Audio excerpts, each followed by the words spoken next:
Рашиды Загидуллина. Активно трудились и в Государственном симфоническом оркестре Татарстана.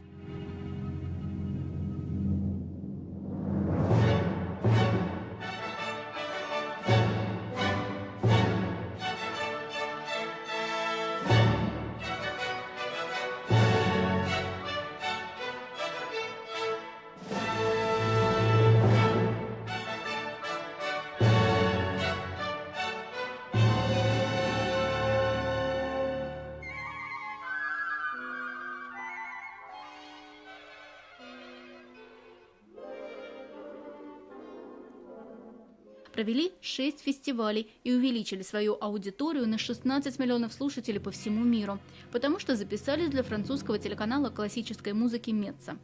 Признавались, работа была необычной. Сначала команда режиссера и лишь потом взмах дирижерской палочки.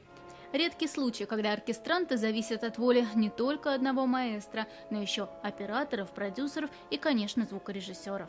Reste là parce qu'il y a pas mal de percus. À un moment, ils vont tous jouer les claviers de percussion.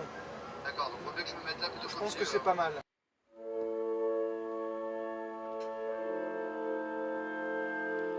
Переговоры об этом концерте велись целый год. Специалисты из Франции прилетели всего на день.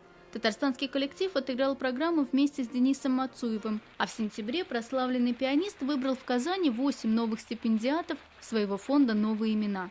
А это участие в престижных творческих школах и концерты по всему миру.